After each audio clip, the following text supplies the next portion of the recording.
René.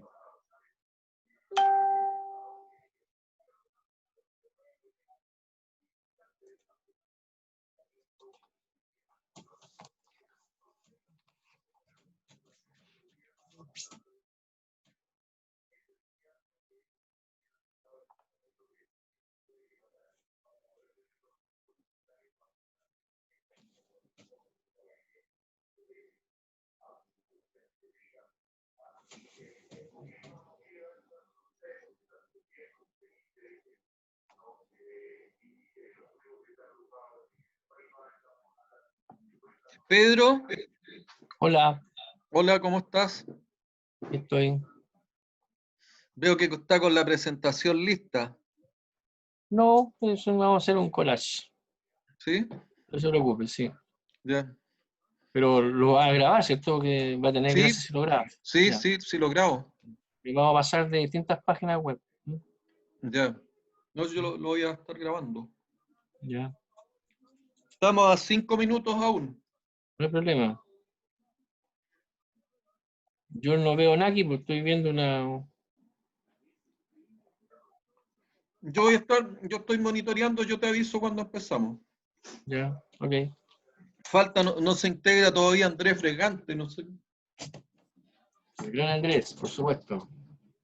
No hay problema. ¿Cuántos alumnos son? ¿Ah? Debe ¿Cuántos ser alumnos son? 30, 60 alumnos, más o menos. Ya, ya. ¿Santiago Valparaíso también?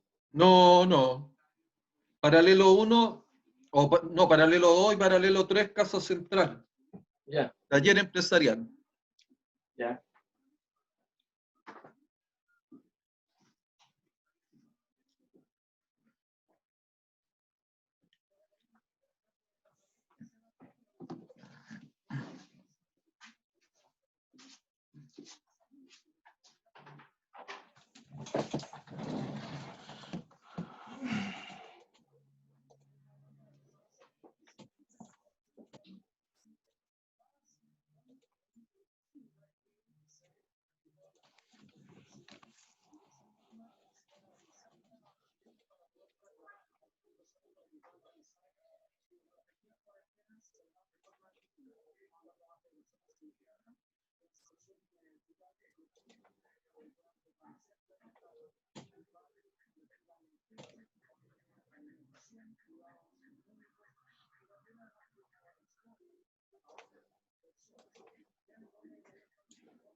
¿No?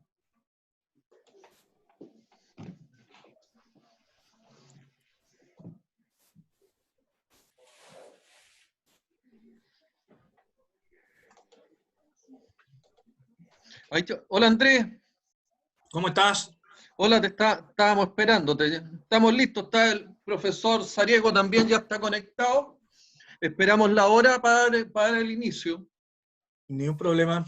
Sí, yo acabo de terminar, estaba en el certamen de automatización, así que Si nosotros con Pedro ¿Está ahí venimos en de la otra U? charla. ¿Estaba en la sí, U? estoy en la U, mira. Ah, No, mira, oye, esa es una trampa que yo se lo voy a es una preguntar a trampa que Andrés. hace, que es tramposo. De ahí yo te cuento cómo se hace. Ya, Esa pues. te la iba a preguntar, yo es muy buena. Sí. Pero esa es una aplicación del Zoom. Sí, directamente del Zoom. Ya, Tú le puedes cargar una foto y la pones como fondo. ya, Y no requieres ningún fondo plano, de color verde, nada. ya. Ya deme un segundo, yo me voy a retirar un segundo y vuelvo en un minuto. Bueno.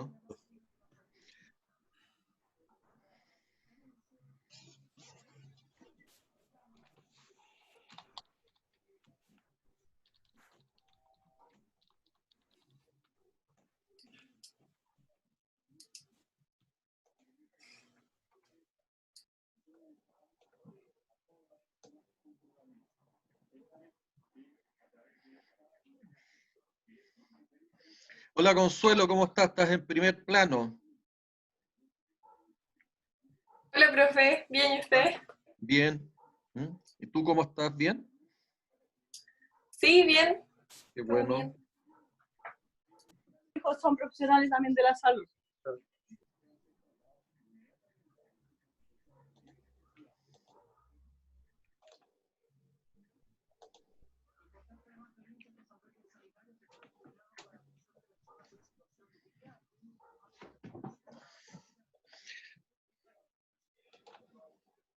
Ok, estamos a un minuto.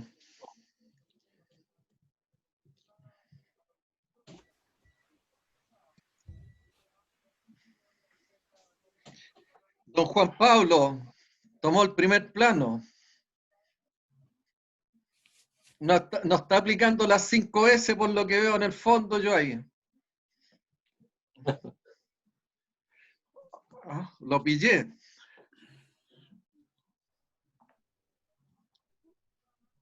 Ah, y ahí puso el proyecto.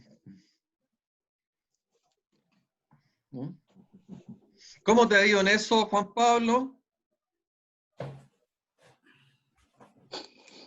Bien, profe, descubriendo cosas nuevas con las leyes. Ya. Porque con las leyes veo que la parte legal está complicado. ¿Qué te pasó? Es que igual ahora está complicado porque están apareciendo cosas nuevas, entonces hay que apoyarse con lo viejo y interpretarlo con lo nuevo. Ya. ¿Nuevas normativas para el delivery? Lo que ha ocurrido. O sea, son como protocolos que se están adoptando. Ya.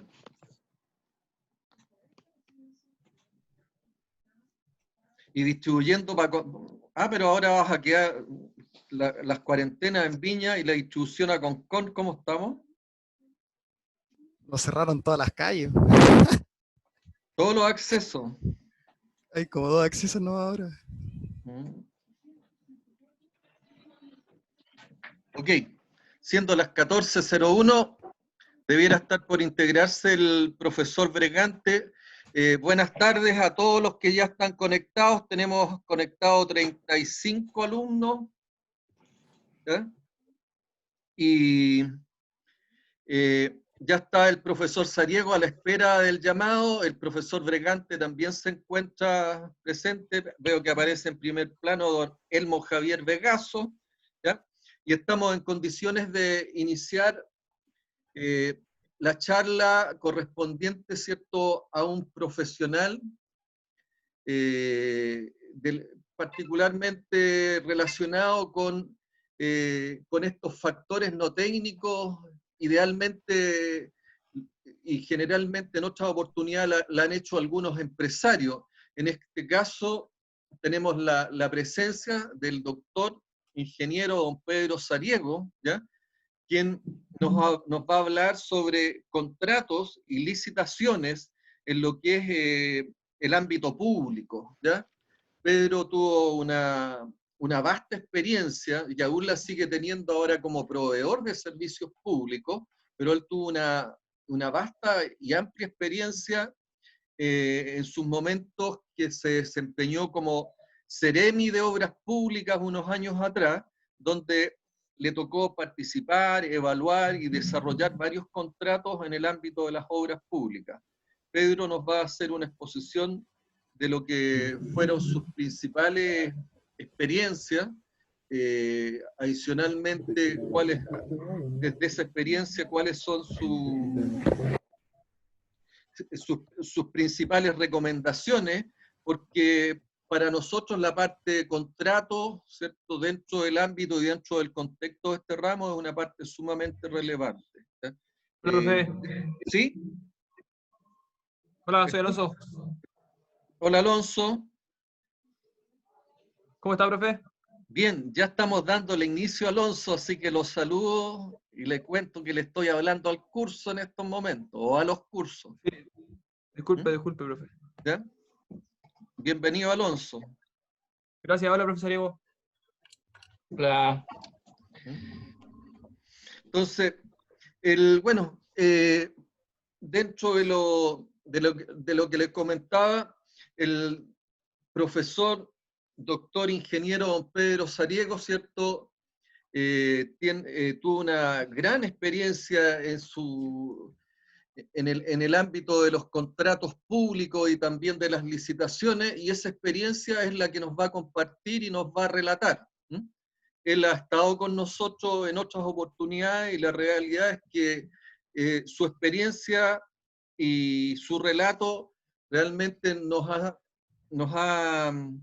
realmente generado una serie de conocimientos y experiencias que de otras formas no es posible tenerlo. Así que vamos a aprovechar al máximo a Pedro en esta charla. Andrés, ¿te conectaste ya o no? Andrés Fregante. Sí, ahí está. Ahí está Ahí Andrés. está, sí, sí. ¿Ya? Sí, tenía el micrófono apagado, sí. Ya digamos con la presencia de Pedro, ¿Pedro está preparado también con la...? Sí, aquí vamos a conversar este tema en extenso, con el apoyo de algunas páginas web, así que espero Bueno, que lo grabes. ¿Ah? Le damos la más cordial de las bienvenidas, doctor Sariego, los agradecimientos, ¿cierto? Y nos preparamos a escuchar su charla y sus comentarios. Ya, bueno, decir que primero que nada que los sanzanos no somos muy asiduos al mundo público. Hay discusiones políticas en todas las generaciones de estudiantes que han habido, por lo menos de que yo recuerdo de la década del 80, se hacen votaciones, hay gente que se distingue en eso, pero finalmente son muy pocos los que derivan en el ámbito público. De hecho, yo entiendo que en toda la historia de la universidad solamente ha habido un diputado, que es Brito, que fue, si no me equivoco, presidente de la federación por el 2011, así que mi memoria no me falla. Y no hay nadie más. Tampoco han habido muchos candidatos en todas las expresiones. Y entre los nombramientos, lo que más hemos alcanzado como a nivel de nombramiento en cualquier gobierno, por lo menos desde el regreso de la democracia, no alcanzan a ser 10 a 12 sanzanos los que han alcanzado el grado máximo de seremi. Nunca ha habido un subsecretario, menos un ministro. Y en las direcciones públicas, ¿cierto? Algunos han ocupado algún cargo de director regional, muy esporádicamente. Entonces, nuestra participación en el ámbito público es muy baja. A la pasada, entre los profesores, yo creo ser el único profesor que ha sido nombrado en un cargo público, si es que no me equivoco. Entonces, tenemos como sesgado ese tema, o bien nuestras competencias definitivamente están en otro ámbito, más en lo técnico que en otras cosas, ¿no? Entonces, yo les voy a hablar un poco de ese mundo y cómo funcionan el mundo del proyecto y cómo deambula uno si es que está en el ámbito público, ¿ah? Bueno, vamos a entrar acá a algunas páginas web que estaba mirando. Y lo primero que tengo que poner, déjenme ver un segundo. Lo primero que tengo que ver es la página del Estado. Un segundo aquí. ¿Dónde está la página del Estado? Se me perdió la página del Estado. Bueno, ya. Entonces, solamente para recalcar, no la tengo acá, la tendré. No sé yo cuándo era. Bueno. Si no funciona por acá, funcionará por otro lado. Bueno, en definitiva lo que les quería plantear es que hay 24 ministerios. Aquí está. Disculpa, ¿cierto? Pedro, se había Está, visto perfecto sí, una página del Mercurio, sí, como la hizo. Sí, pero aquí no era eso lo que quería mostrar. ¿Están viendo esto que les estoy mostrando ahora? Sí. Ya. Bueno, ahí están los ministerios del Estado. Ministerio del Interior, de Secretaría General de Gobierno, hay un montón de ministerios, unos son operativos y otros son, tienen otro foco, digamos, algunos están enfocados en alguna acción específica, de minería, energía, etcétera, etcétera. Pero de todo lo que está ahí, digamos que hay dos ministerios que realmente están en el construir cosas, en el hacer cosas. El Ministerio de la Vivienda y Urbanismo, que está acá, y el Ministerio de Obras Públicas. Son los dos grandes ministerios en Chile que, digamos, meten las cosas en proyectos constructivos de distintas índoles, que son donde habitualmente trabajamos los ingenieros. El Ministerio de Minería, el Ministerio de Energía, el Ministerio del Medio Ambiente, generalmente lo que ellos hacen es dar, ¿cómo se llama? Dar apoyo legislativo, ¿cierto? Reglamentaciones en todos los ámbitos, ¿cierto? Para que se desarrolle la energía, los proyectos de energía, los proyectos de minería en Chile, que los desarrollan en el actual modelo de desarrollo que tenemos en Chile, los privados. Entonces el Estado invierte o hace cosas o desarrolla el país básicamente con estos dos grandes ministerios. De hecho, el Ministerio de Obras Públicas se llama a sí mismo el Constructor de Chile. Entonces, dicho eso, cada ministerio tiene una estructura, ¿no? Una estructura. Vamos a ir a la página del ministerio. Es que se abre, parece que no se abre. Ya, ahí se fue. No, parece que no tenemos página del ministerio, pero vamos a verla de ahí mismo.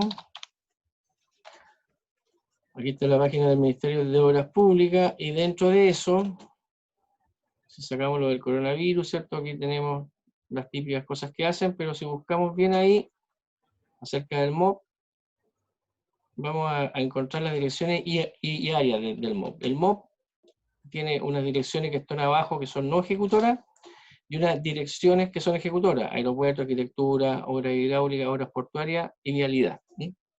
5 grandes, digamos, herramientas. Lo mismo tiene el Ministerio de la Vivienda, el mismo. 3 o 4 áreas equivalentes desde donde se genera la inversión pública.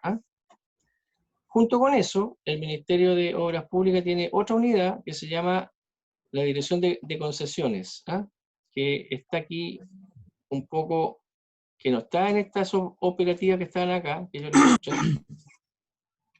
¿cierto? Sino que sale aquí, entre medio de General de Agua, ¿cierto? y tiene una Dirección General de Concesiones. ¿Ah? Y aquí está, estos que están acá dependen de la Dirección General de Obras Públicas. O sea, el Ministerio tiene la Dirección General de Agua, que ve temas legales del agua, la Dirección General de Concesiones y la Dirección General de Obras Públicas. ¿Ah? Ya. Y los dos indican caminos diferentes de financiamiento de los proyectos. ¿Mm? Las direcciones que están aquí, arquitectura, aeropuertos, obra hidráulica, obras portuarias y vialidad, siguen el desarrollo de los proyectos en Chile en forma habitual, en forma normal, lo que siempre se ha hecho en Chile en materia de inversión. Ahí les voy a indicar más o menos cómo se hace. Generalmente hay unos proyectos que se presupuestan, que se aprueban, y finalmente eso van a dar a la dirección de presupuesto y a la ley de presupuesto. Y los de concesiones por otra vía. La diferencia está, y ahí lo vamos a conversar, que estos presupuestos, los proyectos que se van por esta vía, lo que hacen es, ¿sabe qué? Yo me voy a demorar 5 años en este proyecto, entonces tú, Estado, me tienes que invertir en mi proyecto 100 millones el primer año, 100 el segundo, 200 el tercero, 300 el cuarto y 100 el último. Total de inversión, 1000. Eso tú a través de esa asignatura de ingeniería, ¿cómo se llama? De económica, ¿cierto? Uno puede traerlo al valor presente, el valor futuro, etcétera, etcétera, ese flujo. Mientras que la dirección de concesiones, lo que te dice es otra cosa, es otro mecanismo. Te dice, mira, Estado, yo, un privado, te voy a financiar ese proyecto que se hace en 5 años. Y cuando esté hecho, digamos, al quinto año, al sexto año, cuando comience a operar, tú me lo pagas. Pero ¿cómo me lo pagas? Me puedes pagar, si es una carretera, que es lo común, ¿cierto? Me lo puedes pagar, mira, págame la mitad en 5 años más, y los otros 5 años me dan la concesión de la carretera, el flujo, ¿cierto?, de la carretera. Es un modelo distinto. En definitiva, el Estado paga la mitad de la carretera y la otra mitad la pagan los usuarios. Un modelo 50-50. Y esa concesión tú me la das por 5 años. Después que se acabe ese periodo, el Estado es dueño de la carretera y puede volver a concesionarla. Ahí vamos a entrar después en materia. Entonces son dos modelos de inversión completamente distintos.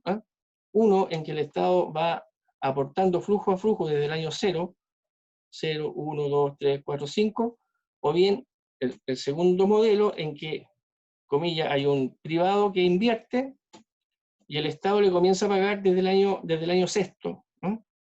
Y desde el año sexto le paga la mitad en plata y la otra mitad la pagan los usuarios.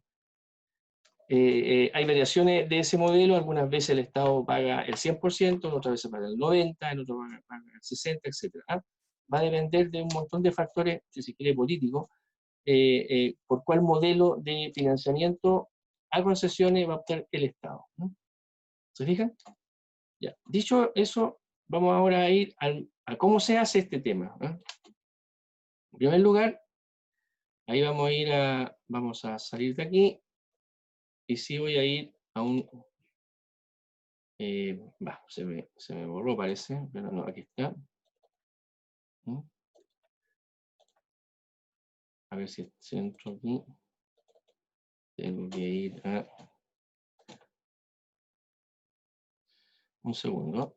Yo necesito entrar aquí. Ahí, me parece que entró. ¿Se ve esta presentación? Chicos, Profe, se está viendo la parte del ministerio.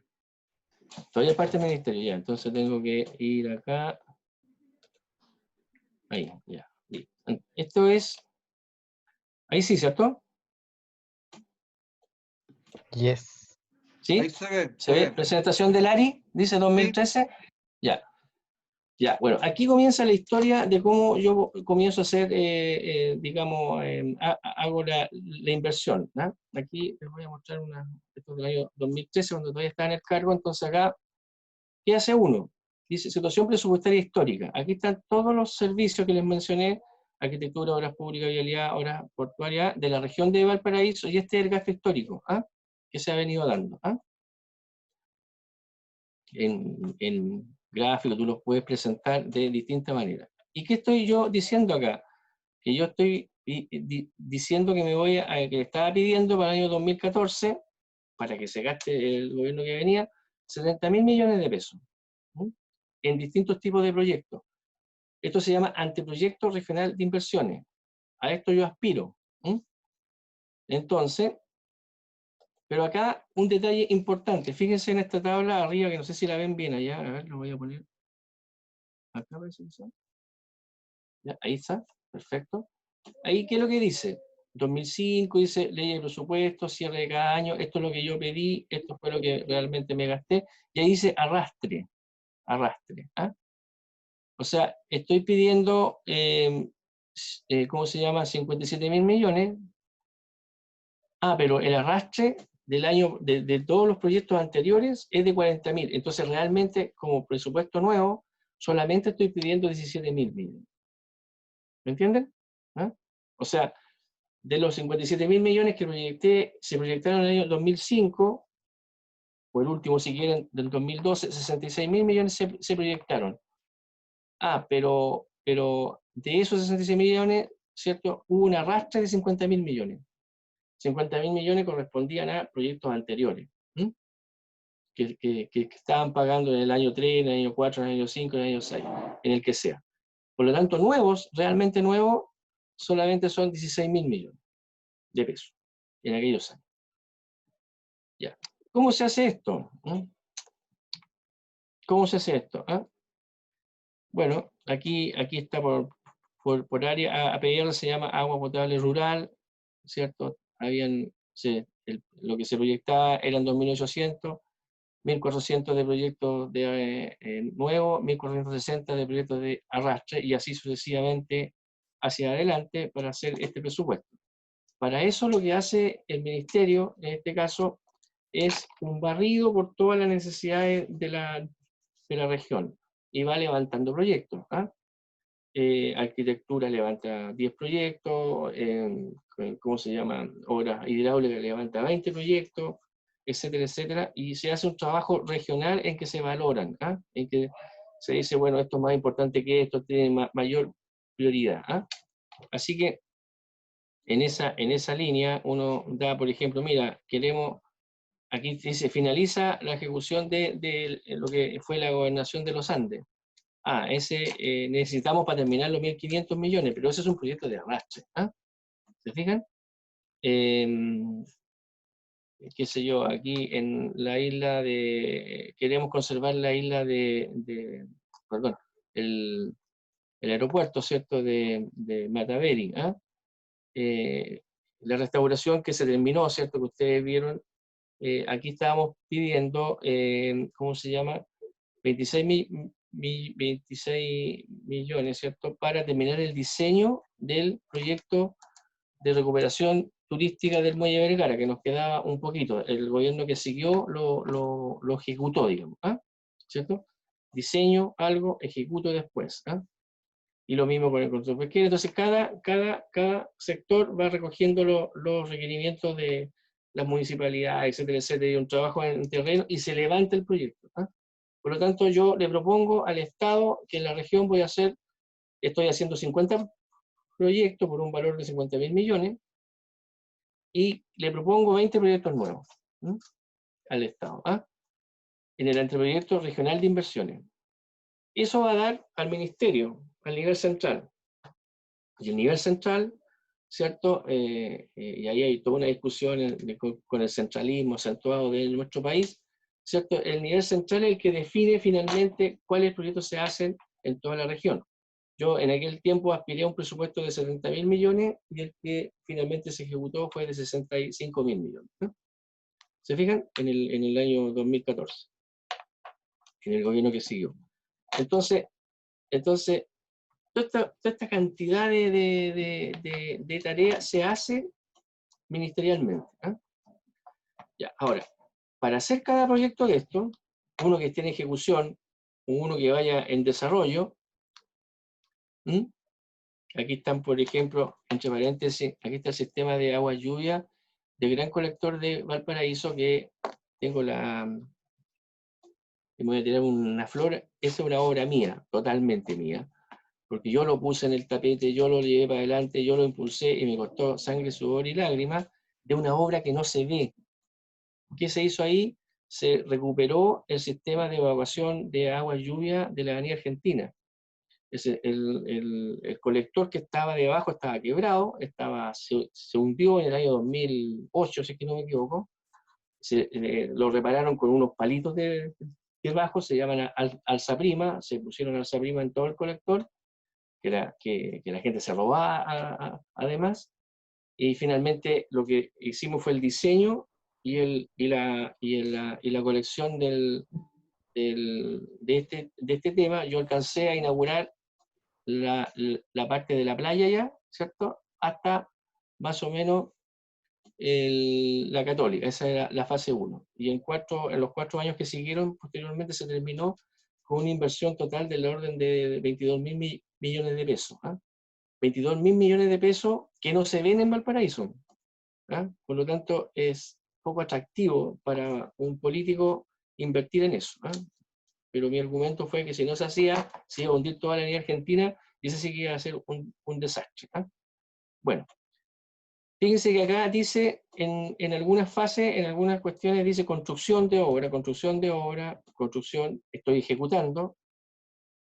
En otras proyectos dice diseño, a ver si no me... Bueno, construcción también, por ahí debe haber algún diseño, no me acuerdo ahora. Reposición, conservación, construcción, mejoramiento de ruta. Cuando dice mejoramiento es porque estamos haciendo algún tipo de diseño. Y por el monto, unos 300 millones, 299, ese es un diseño. Y esta es una construcción, ¿cierto? La ruta E253 de Petorca, del orden de 3.000 millones. Diseño, construcción, o sea, hay etapas. Hay etapas que están sumamente definidas en los proyectos. Entonces, bueno, estos son caminos, ¿cierto? Mejoramiento es un diseño, reposición. Inclusive hay fases que se llaman, previas al diseño, que se llaman de factibilidad. De factibilidad, o sea, una etapa previa al diseño. Por lo tanto, el Estado reconoce como etapas la factibilidad, el diseño y la ejecución. ¿Cierto? Y para pasar de una etapa a otra, tengo que tener lo que se llama la rentabilidad social. Y esa rentabilidad social, y aquí me voy a salir de acá, y me voy a ir a otra página, que al Ministerio Cuco, aquí por favor, que se llama, ahí está el MIMBU, entre paréntesis, el Ministerio de la Vivienda, perdón, esta cosa tengo que estar acá. Aquí el Ministerio de la Vivienda, igual que el MOP, abajo tiene una línea de acción que se llama Servicio de Vivienda y Urbanización. Esos son los operativos. Esos son los operativos. ¿Y quiénes son los que en el MIMBU desarrollan los proyectos? La División Técnica de Estudio, de Fomento, que los que están acá arriba, División Administrativa, al otro lado dice División Técnica de Estudio, Desarrollo Urbano, División Política. Esos son los que establecen qué es lo que se va a hacer, y lo que ejecutan están acá abajo, del Servicio de Vivienda y Urbanización. Entre paréntesis, para que también sepan, todos los caminos que están dentro de una comuna, dentro de una área urbana, son del Servio. Los caminos rurales o las carreteras son del MOP. La única vez que el MOP, de vialidad del MOP, entra a una ciudad es cuando va por la carretera y se mete al puerto, o se mete al aeropuerto. Ese camino es del MOP. Cuando no estaba aquí en Valparaíso el camino ¿cómo se llama? De la pólvora que se va por atrás, ¿cierto? Y se mete al puerto por un túnel debajo de Playa Ancha. El camino bajaba por Santa Rosa y se metía en la Avenida Argentina. Por lo tanto, la recuperación de la Avenida Argentina era obligación del MOP.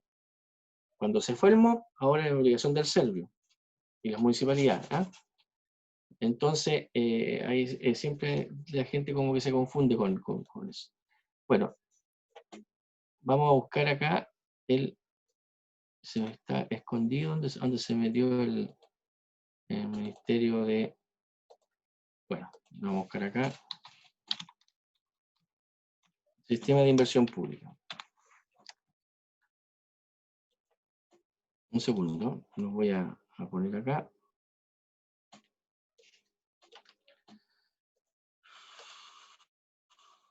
Entonces ahora nos vamos a meter al sistema de inversión pública, ¿cierto?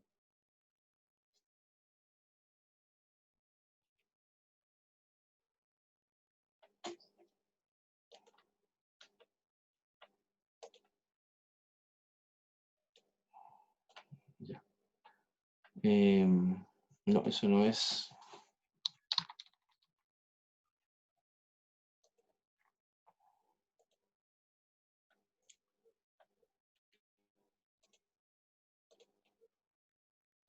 Vamos a ir acá.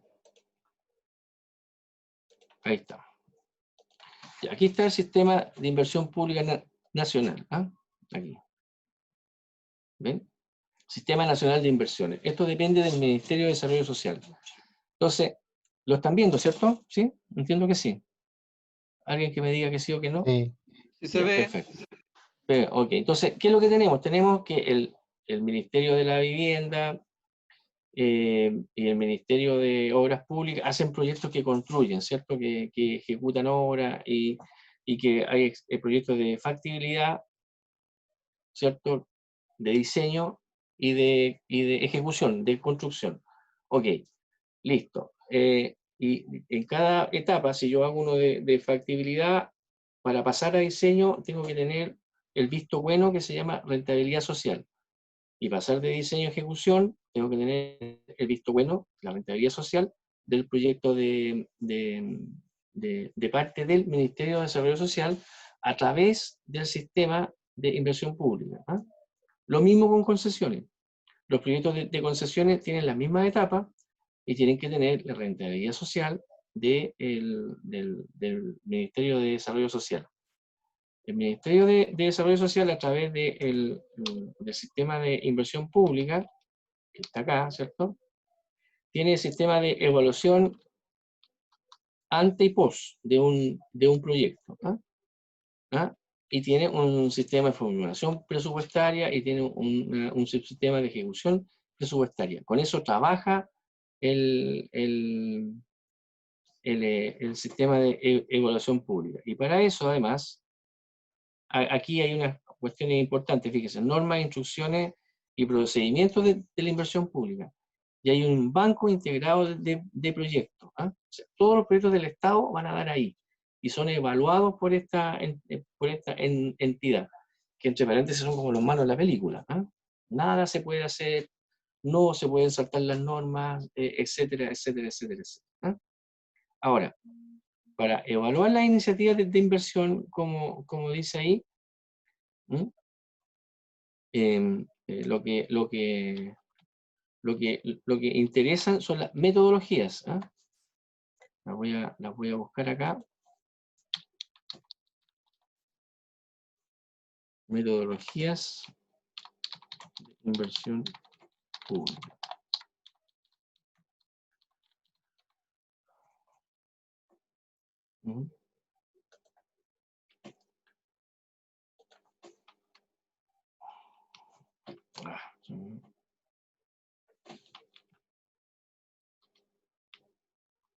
¿Lo están viendo, no? Bueno, ¿o no se ve? si hay una slide que se están desplazando. Ya, ok.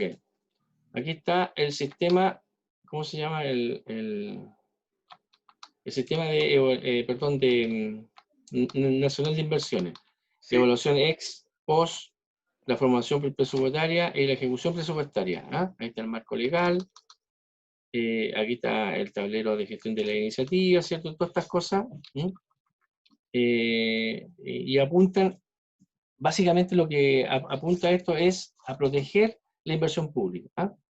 La inversión pública va a seguir ciertos criterios, por ejemplo, y que están asociados muchas veces al crecimiento económico del país. ¿Qué es lo que te dice el sistema de evaluación pública? Una vez que te haya aprobado que tu proyecto va. Entonces, si tu proyecto va, si te dieron la rentabilidad social, te ponen a la cola, te ponen en el banco integrado de proyectos. Entonces, y tú tienes unos indicadores. Por ejemplo, el TIR tuyo es de un 8%, que sería un super TIR. Pero podría haber, tu TIR salió del 4,5%. Ok, listo. Entonces, de acuerdo a cómo vaya ¿cómo se llama? La recogida que hace el Estado, vía IVA y recursos del cobre, etcétera, etcétera, dice, ok, este año nos fue bien, por lo tanto vamos a aprobar todos los proyectos que tengan un TIR, entre otras cosas, entre otros factores, superior al 5,5%. Mi proyecto tiene un 8 de TIR, estoy listo. Mi proyecto tiene un 4,5, tengo que esperar. Lo operé, hice un montón de cosas, ¿cierto? En el año al país le fue el descueve, ¿cierto? Estuvo súper bien, entonces ahora dice el Estado, ahora voy a aprobar todo lo que tenga sobre 3. Mi proyecto que tenía un 4,5 he aprobado. ¿Se fijan? Si al país le va como la mona, como podrían ser estos tiempos, bueno, que son especiales también, entonces el país te va a decir, no, aquí sobre 8, los que tengan un 8 de TIR solamente van a ser aprobados. ¿Y cómo podrían ser aprobados de manera distinta? Bueno, vía la influencia política. Y ahí comienza otro tema. Comienzan las presiones. Por ejemplo, los políticos de los extremos del país no pelean mucho entre ellos, pelean más con los de Santiago. Entonces se unen y de alguna manera logran que el gobierno de turno le dé un trato especial. En el caso de la región de Magallanes, por ejemplo, que tiene un régimen súper especial en cuanto a la inversión pública. O también podría ser Arica, pero en Magallanes está mucho más marcado eso. Entonces, o el régimen especial para la isla de Pascua, para no someterse, o a las regiones insulares, para no someterse al mismo saco, digamos. Entonces, y por lo tanto, o bien proyectos que sean de interés del presidente de la República de turno, son los que se saltan estas normas generales que pone el Sistema Nacional de Inversiones, manejado por el Ministerio de Desarrollo Social, con el apoyo de la poderosa Dirección de Presupuesto que tiene sus espaldas en el Ministerio de Hacienda. Esa es la realidad del país. El resto es humo nomás. Bueno, aquí están las políticas públicas, más o menos, se fijan, la evaluación ex post, pues hay todo un procedimiento, entre paréntesis, la gente del Ministerio de Desarrollo está muy orgullosa de esta, en que evalúan su tema.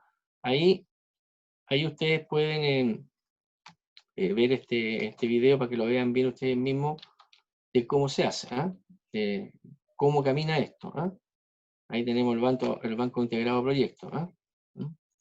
El año calendario, ¿cierto? El año presupuestario, y te van explicando y te dan toda la información que tú corresponde. Dentro de ahí aparece la expresión IDI. IDI es una cuestión, es una especie de indicador, y toda iniciativa con el Estado comienza con una ficha IDI. La ficha IDI puede comenzar en cualquier ministerio. Y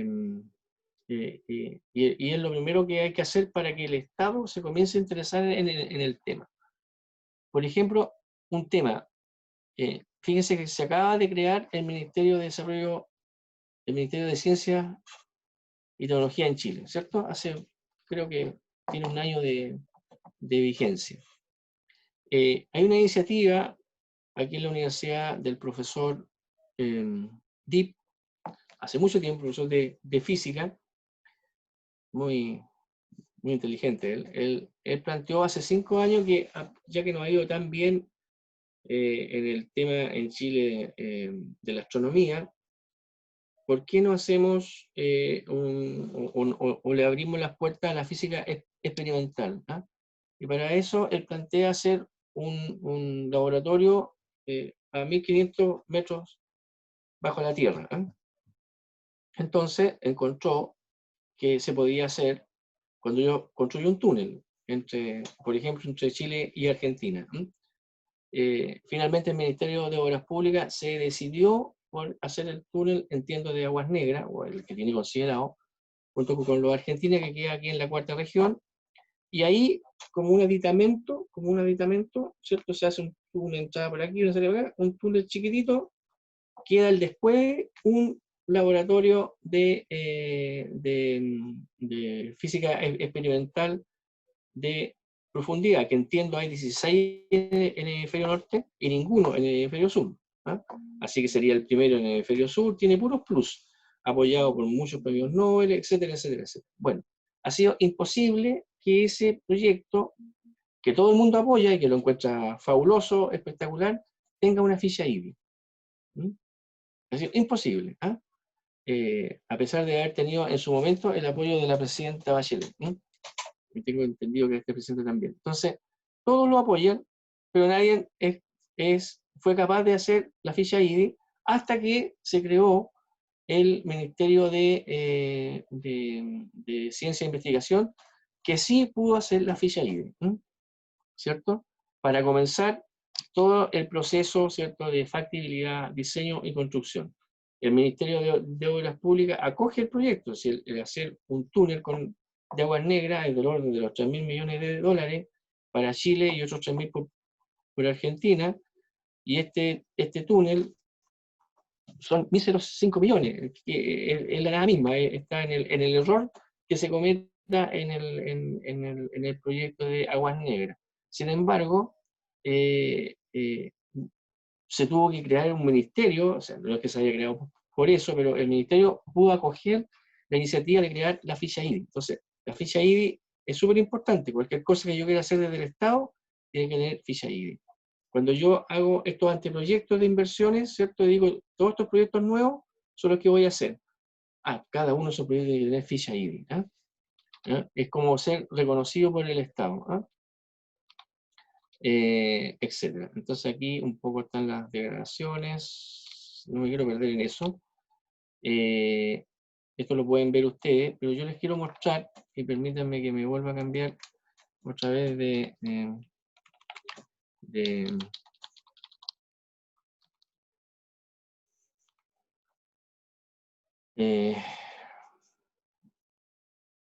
acá están las metodologías. ¿Sí? Acá tenemos el sistema de inversiones, ¿cierto? Y lo que me interesa, acá está el banco integrado proyecto. Lo que me interesa es, perdón que no encuentro las metodologías. De inversión pública. La metodología específica.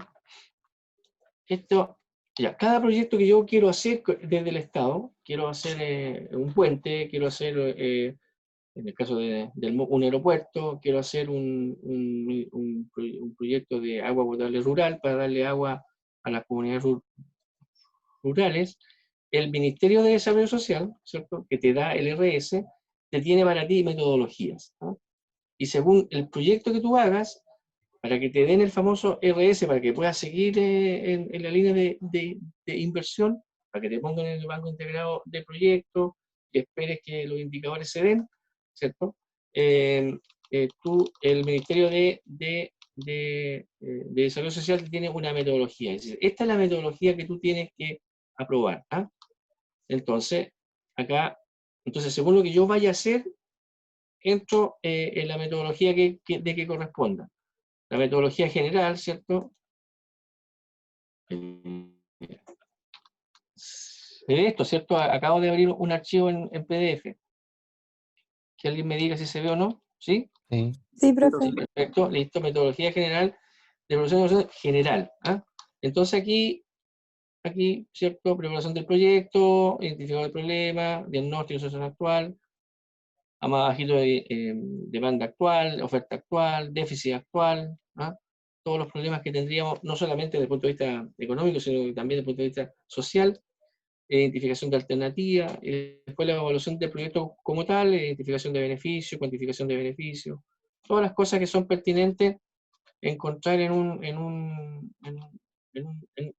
proyecto. Aquí está, ¿cómo se llama? Detallado qué es lo que te pide el Ministerio de Desarrollo Social, de que tú cumplas. ¿Ah?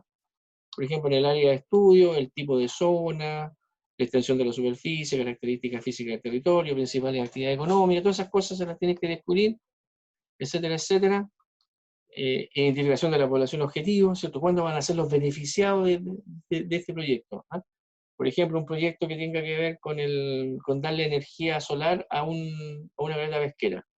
Bueno, tengo que saber cuántos pescadores hay ahí, etcétera. ¿Me entienden? ¿No? Todo esos son datos y antecedentes para ver el impacto social del proyecto. ¿Ah?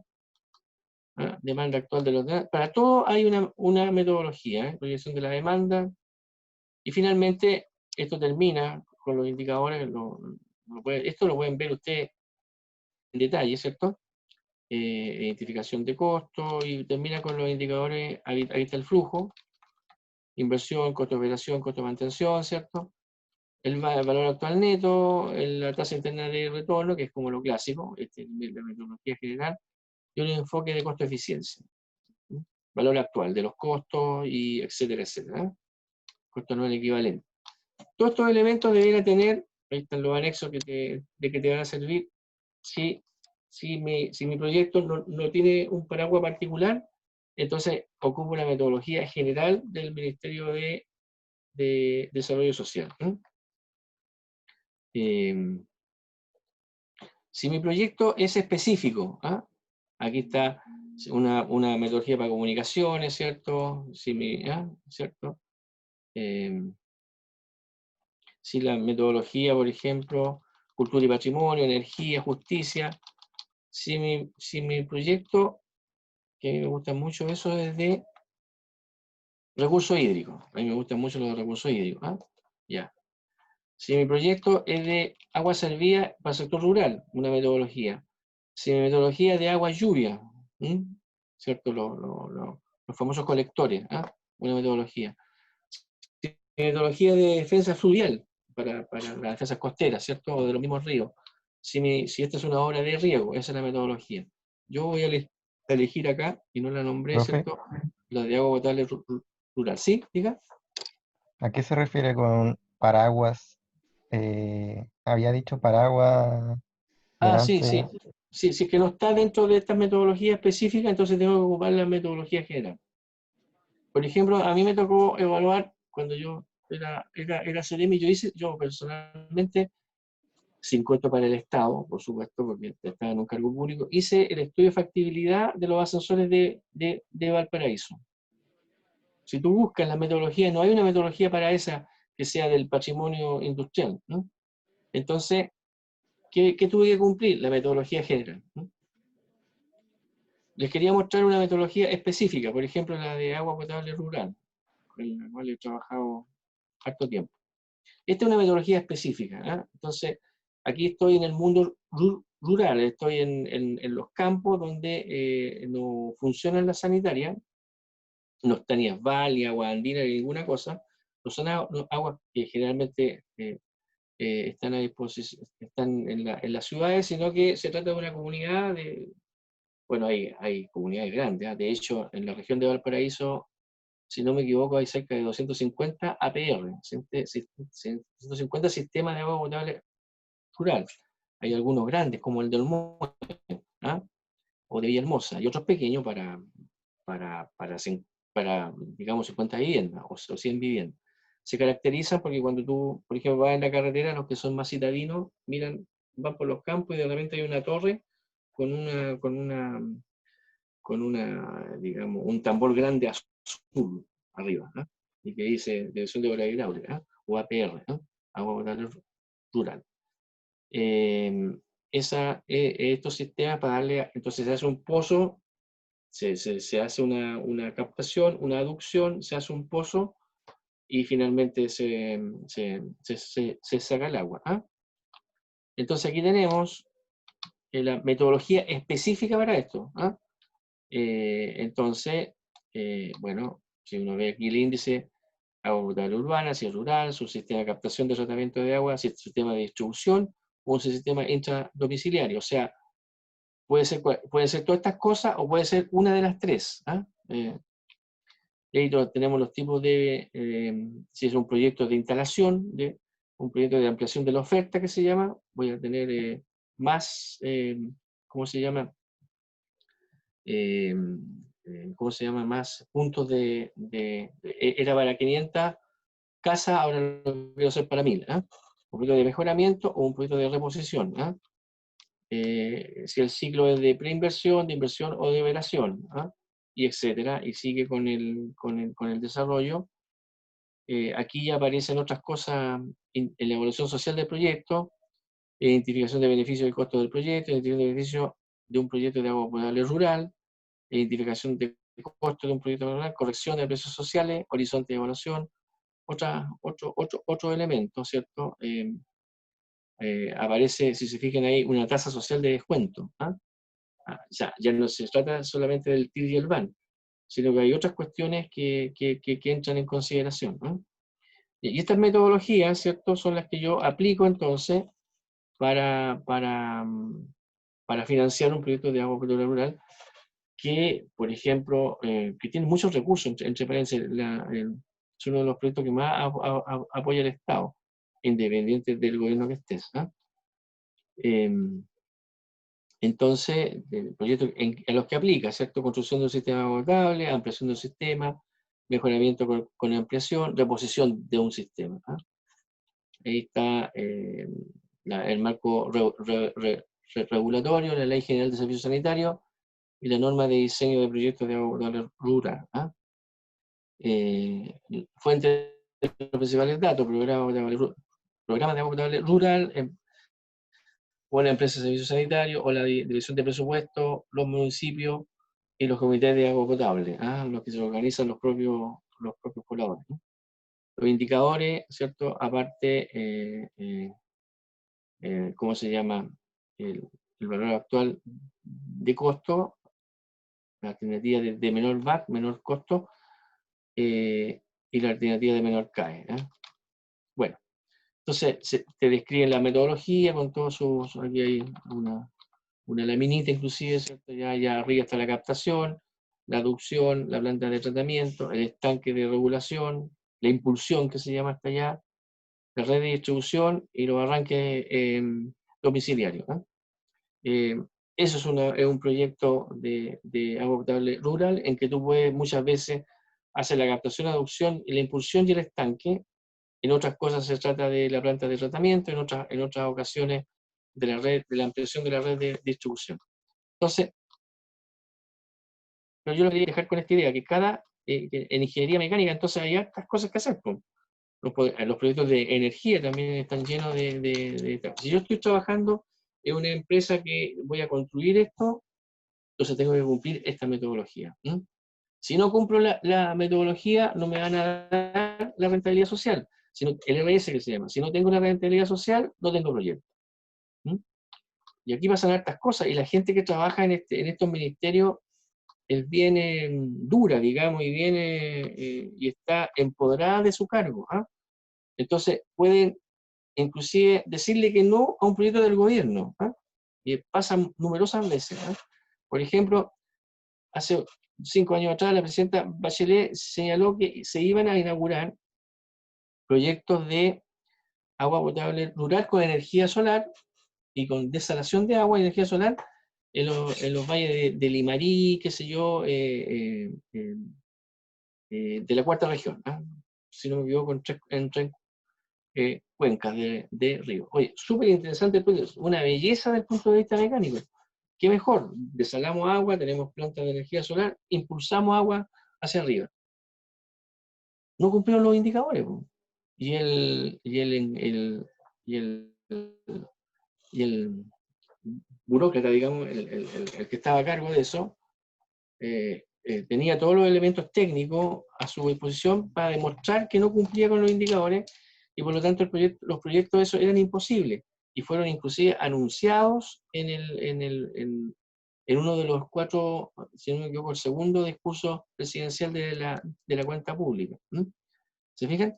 Entonces, inclusive, y también hay otras situaciones absurdas, digamos, en estos temas. ¿Ah? Por ejemplo, a mí me tocó ver cómo así reconstruíamos los caminos de la isla de Pascua, que se habían hecho ya, no sé, pues, 20 años atrás, y estaban bastante maltrechos, era obvio que había que hacerlo, y vamos a desarrollarlo. Uno se consigue un montón de cosas que no son triviales en el ámbito público, y cuando estamos listos para que nos den el RS, el encargado nos dice que eso es imposible. Y yo le pregunto por qué es imposible, porque nos da, me dijo, el indicador de número de camiones por hora, o número de vehículos por hora. Entonces, yo entre que me sonreí y me molesté, porque claro, en toda la isla de Pascua hay un solo camión que es del MOP. Entonces, ¿qué hago? ¿Lo hago circular? ¿Ah? ¿Qué hago? ¿Qué es lo que, cuántos vehículos? O sea, con ese criterio, de hecho es así, lo mejor es el proyecto por ese criterio de camino, de número de vehículos por todos los que están en Santiago. Me pongo en cualquier camino que vaya a Santiago, entrando o saliendo de Santiago, entonces voy a tener un montón de números, y esos números, 5.000 vehículos por hora, 800, digamos, pasan por este camino, digamos. ¿Ah? Nunca voy a poder competir con eso. ¿Ah? Y en esa situación hubo que venir a hablar con el ministro y un montón de cosas, ¿cierto? Para que excepcionalmente, ¿cierto? Se haga un decreto de excepción para poder hacer ese camino de la isla de Pascua. ¿Ah? Y ahí pasó un año, digamos, después. ¿Ah? Entonces, esas son las cosas que nos ocurren en el misterioso aparato del Estado, ¿ah? Que se marca a sí mismo. ¿Mm? Entonces, bueno, síntesis. Los proyectos, ¿cierto? Existen unidades que hacen proyectos.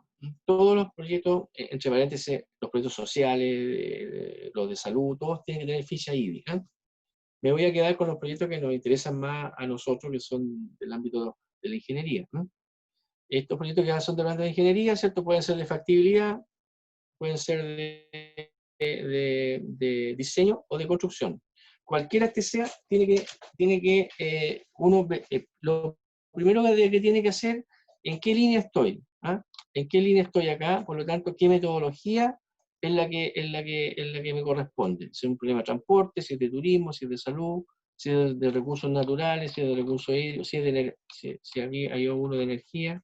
Aquí están los proyectos de energía, ¿cierto?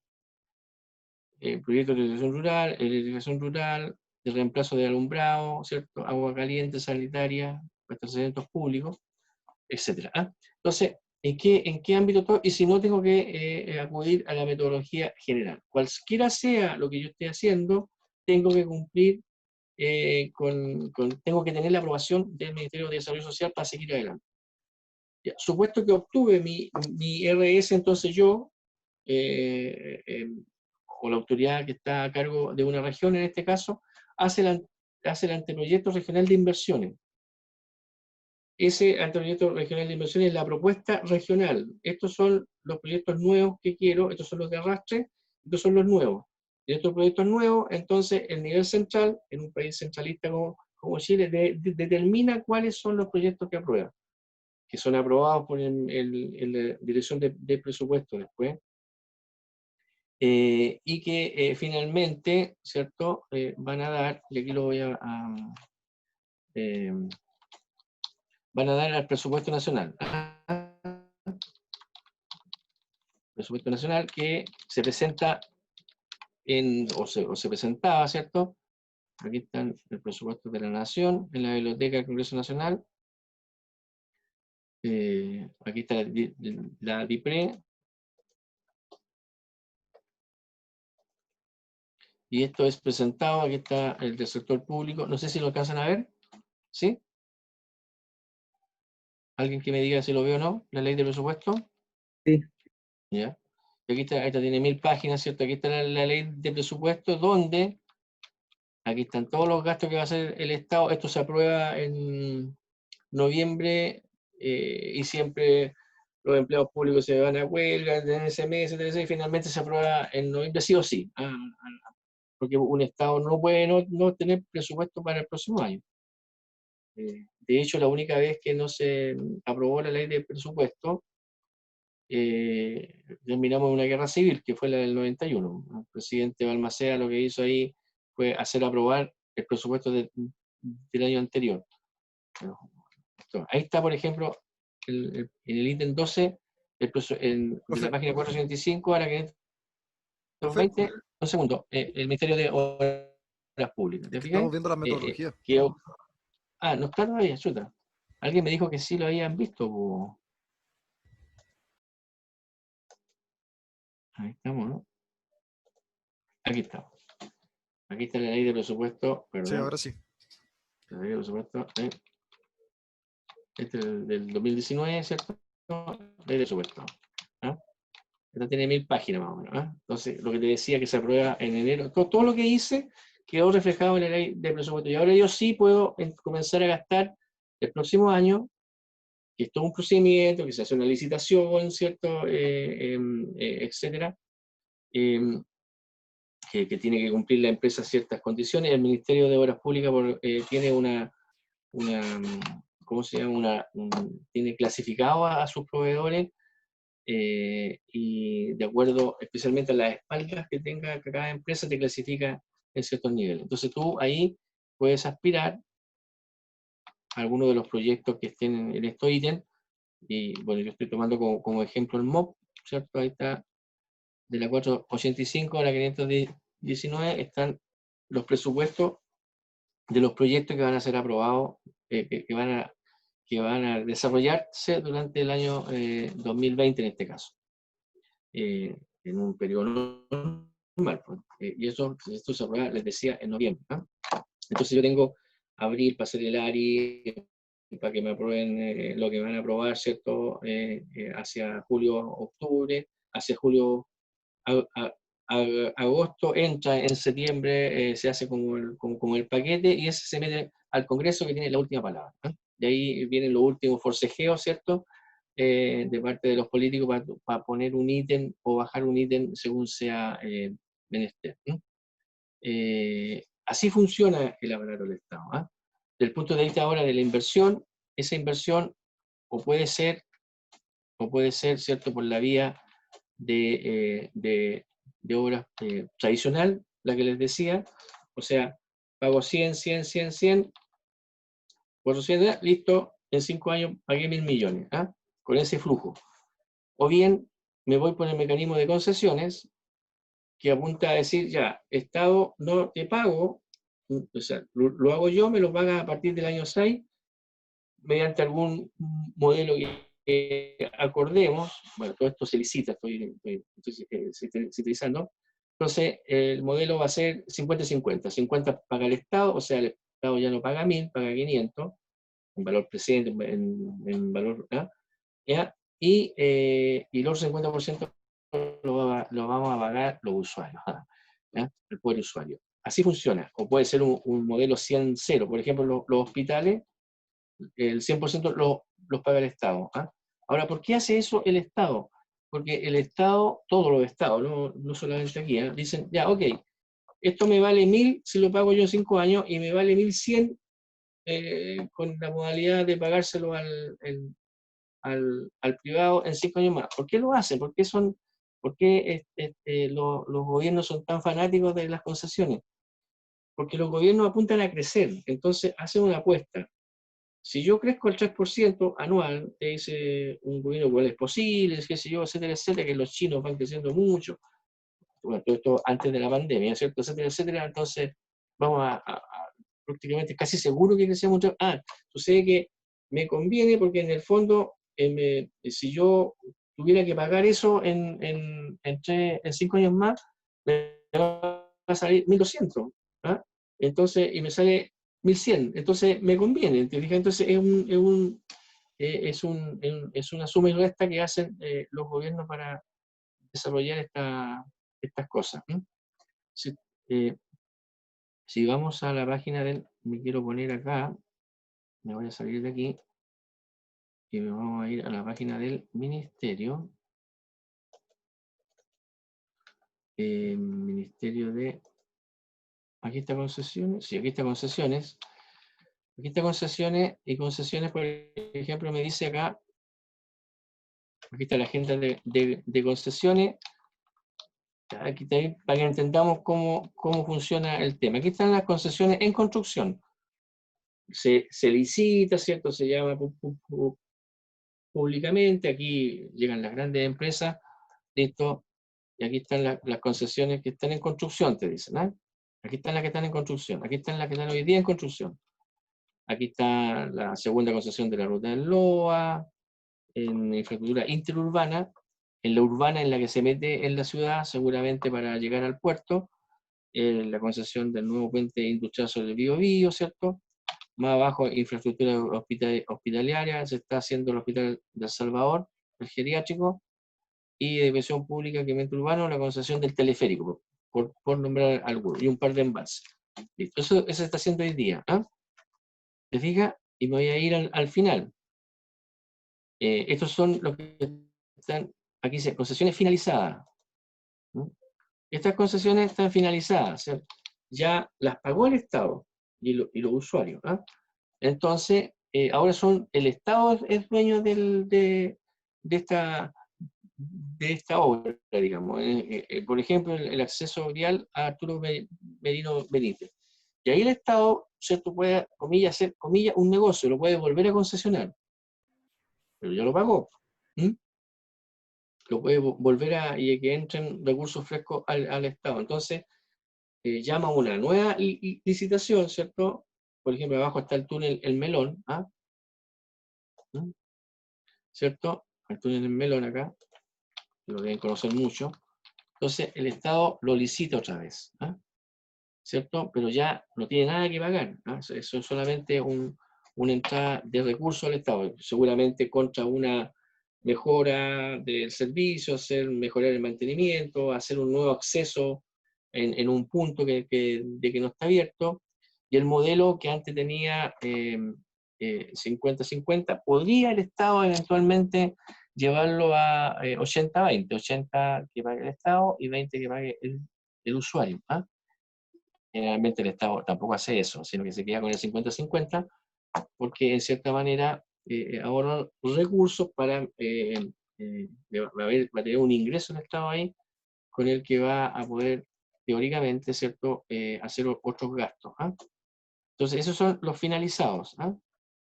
Y bueno, aquí están los que están en operaciones hoy día. Y los que están en operación y construcción. Estos son los que están en operaciones. Bueno, pagamos peaje. ¿Ah? Hay un embalse entre ellos, eso es como una novedad. Así funciona el Estado. ¿Ah? Así funciona el aparato público. ¿Ah? Tiene además esta característica que es lento, ¿cierto? Esta característica que todo está sujeto a miradas públicas por la ley de transparencia, y está bien que sea así. Y está también el tema de la Contraloría General de la República, que es el otro actor. Si bien ahí sale, ¿cierto?, que el Ministerio de Desarrollo Social tiene un análisis ex post del proyecto, ¿ah? Donde analizan los grandes números, si se cumplieron o no, cómo se cumplió, etcétera, etcétera. También está todo este tema de la Contraloría General de la República, que mete su cola en todos estos proyectos. Un antecedente importante. ¿Ah? Cuando la Contraloría observa o comienza a observar un proyecto en detalle. ¿Ah? En primer lugar, si no me equivoco, hay una norma que es menos de 250 millones, si es que no me equivoco, en realidad, que son los proyectos de pequeños, de factibilidad probablemente, que son proyectos de ingeniería y de estudio, que la Contraloría casi nunca lo observa. ¿Ah? Es muy extraño, a no ser que haga alguna cosa especial. ¿Cuándo se mete la Contraloría? Cuando un proyecto grande, en realidad cualquier proyecto, pero mientras más grande, más observación, comienza a elevar comienza a ver lo que se llama una ampliación de proyecto, ¿no? Mi proyecto está estipulado y que hacerlo en un año y me gastará 1.000 millones de pesos. ¿Ah? Pero voy en 1.200. Chuta, ya. Hay una norma que es la norma del 30%. Cuando el inspector fiscal de obra, un inspector fiscal de obra, que es el ingeniero que lleva el proyecto, puede justificar y dar visto bueno, ¿cierto? Con una serie de justificaciones técnicas, ¿cierto? ¿Por qué se amplió el proyecto hasta en un 30%? Sin que se le meta la Contraloría. ¿Ah? O sea, el inspector dice, bueno, pues, hubo mayores gastos, subió el precio del acero, etcétera. Por el motivo, nuestro proyecto subió a 1.299 millones. De acuerdo con la empresa, de acuerdo con el visto bueno de la jefatura, todo se analiza, no era el lote la cosa, ¿no? Y finalmente se aprueba. Si le pone 1.301 millones, la Contraloría va a llegar al día siguiente. ¿Ah? ¿Por qué? Porque tiene gastos sobre el 30% y por ley la Contraloría tiene que observarlo. ¿No? Porque el costo se fue a 1.301 millones. ¿No? ¿Se fijan? Todas esas normativas o esos lineamientos están, se trabajan día a día. Ya, pues entonces, otras fuentes de proyectos son los gobiernos regionales.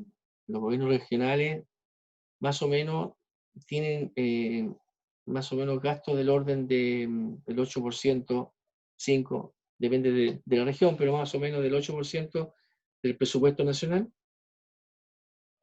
Y después están las municipalidades, que tienen otra parte del presupuesto también. Ahora todos finalmente terminan pidiéndole dinero al gobierno central, etc. Así que es todo un tema esto de los proyectos desde el Estado, cómo se financian, cómo se controlan, cómo se desarrollan, etc. Durante todo un proyecto, y yo nombré aquí la figura del inspector fiscal de obra. El inspector fiscal de obra es el gerente del proyecto, el jefe del proyecto. Se hace una licitación, ganó la empresa A, probablemente porque tenía el menor costo, ¿cierto? Lo que hace el ingeniero, inspector fiscal de obra, es decir, este proyecto fija un precio, ¿cierto? Este proyecto va a valer 900 millones, ¿cierto? Y hay un margen, generalmente entre más o menos un 15%, en que es razonable que un proyecto se licite. Entonces, van a haber empresas que dicen, yo te lo hago por 1.100, yo te lo hago por 1.000, yo te lo hago por 900. Si yo te lo hago por 500, esa cosa no funciona. ¿Ah? Entonces te van a decir que no y te van a sacar del concurso.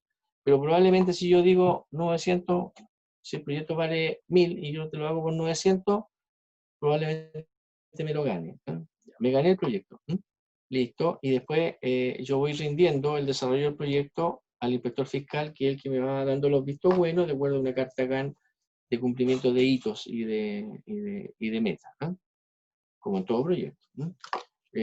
Finalmente, los procedimientos, hay una serie de procedimientos cuando tú postulas un proyecto que tienes que tener una boleta de garantía del 5% del valor del proyecto y finalmente en el proceso del proyecto te hacen una retención del otro 5%, por lo tanto, al final del proyecto se te devuelven esas boletas de garantía y ese 5%. Como otro antecedente más en el desarrollo de un proyecto.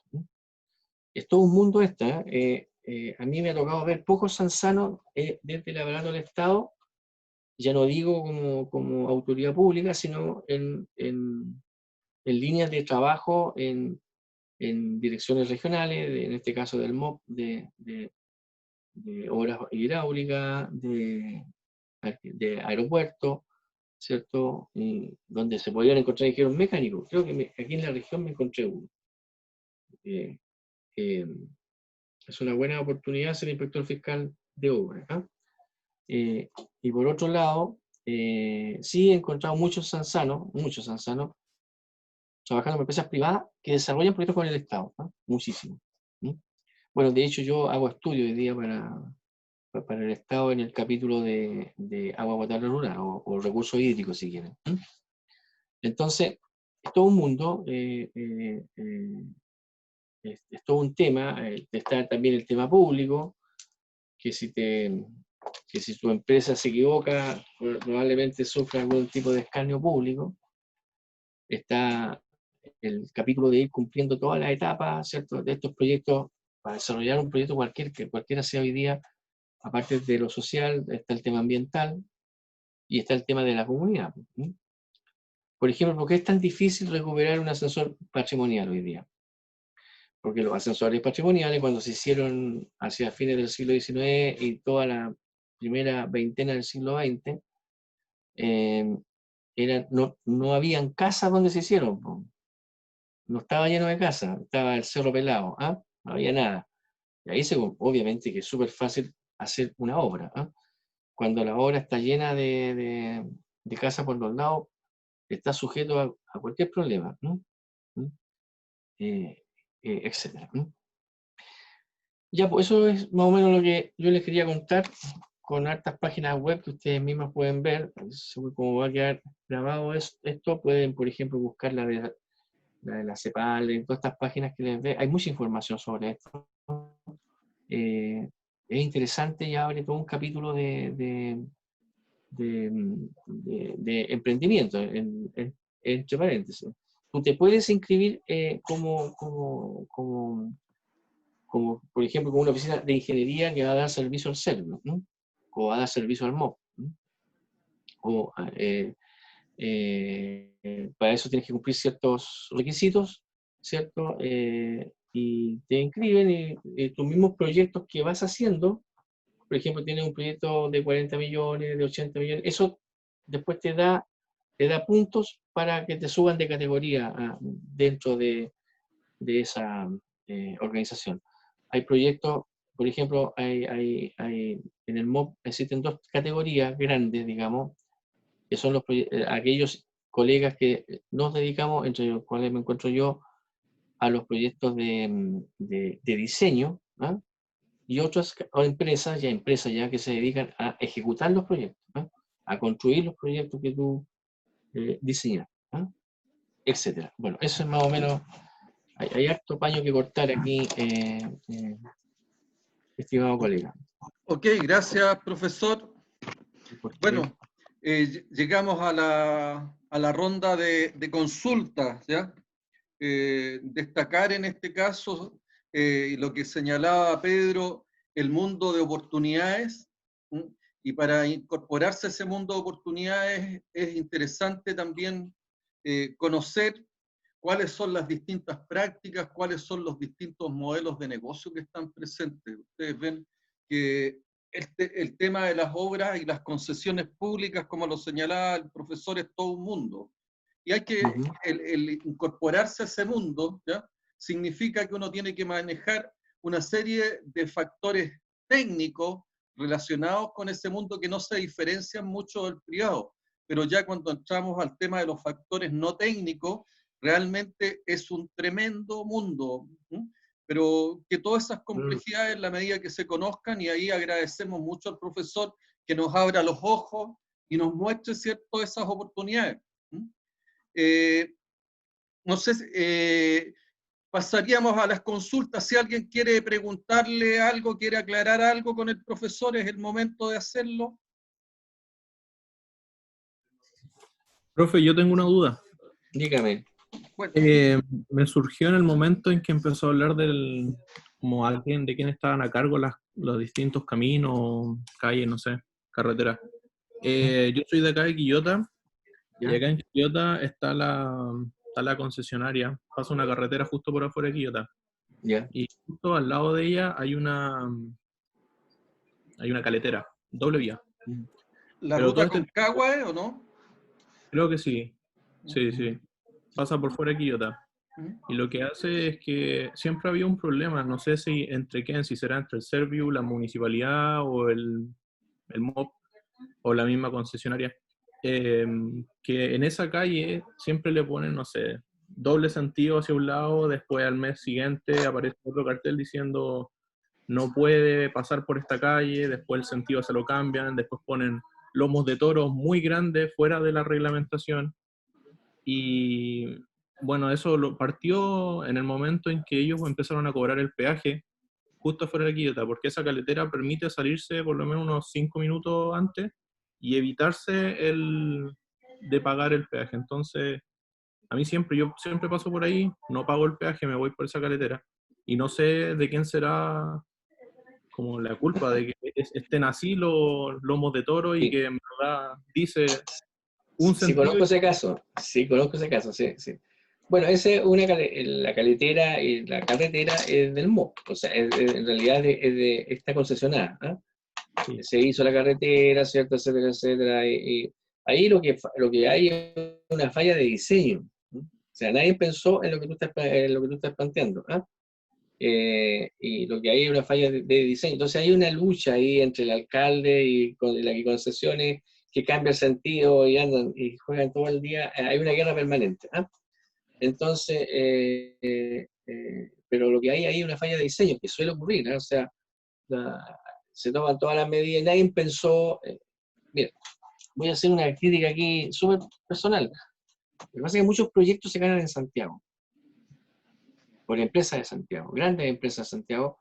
Entonces, en el plano, en el dibujo, está súper bien, súper bien. ¿Ah? Sin embargo, queda una puerta abierta como esa, que nadie previó o nadie pensó que en Quillota hay una ciudad, y que hay que entrar a ella. ¿Y por qué vaya a pagar peaje si está ahí entre La Calera, entre La Cruz y Quillota, por ejemplo? ¿Te fijas? Entonces, esas cosas nadie las previó y quedaron ahí y nadie ha sido capaz de arreglarlas. ¿Ah? Yo me recuerdo cuando yo asumí el cargo, como asumí el cargo, esa es otra historia, pero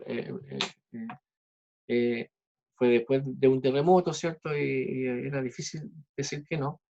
Me tocó ir a la ciudad de San Felipe, y voy a entrar, era mi primer o segundo día, y el alcalde me recibe como un quique de enojado, ¿sí? Yo no sabía qué me estaba hablando, en realidad tampoco sabía mucho del tema de las carreteras, y ahí, mirando el plano, la discusión era que la carretera de los Andes, ¿cierto?, que se hizo, no le hicieron una entrada a San Felipe.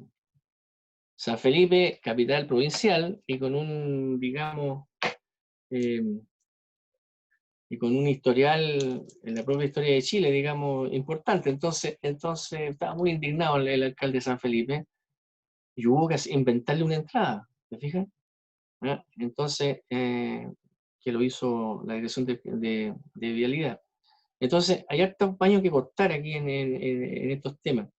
Cuando hablamos, todos los proyectos están sujetos de error, y lo que ocurrió ahí, en el caso que tú señalas, es un error grave, que todavía no se ha solucionado. ¿Ah?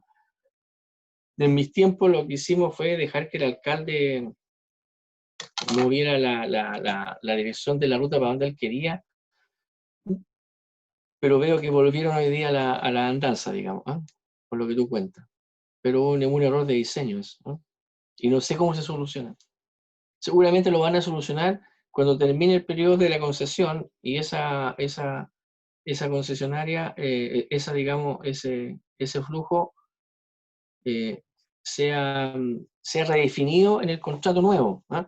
Porque hoy día lo que debe estar pasando es que el concesionario dice, me están perjudicando, toda esta gente no paga. Y entonces debe ir a la dirección de concesiones, ¿sabes que me debe tanta plata porque se ha pasado toda esta gente?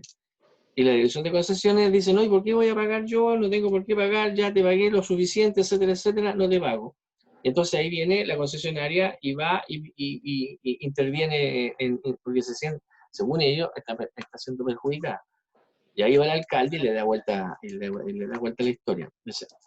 ¿Dónde se va a acabar ese tema? Cuando se firme un nuevo contrato desde la dirección de concesiones en la nueva concesión se le va a dar solución a ese tema, pero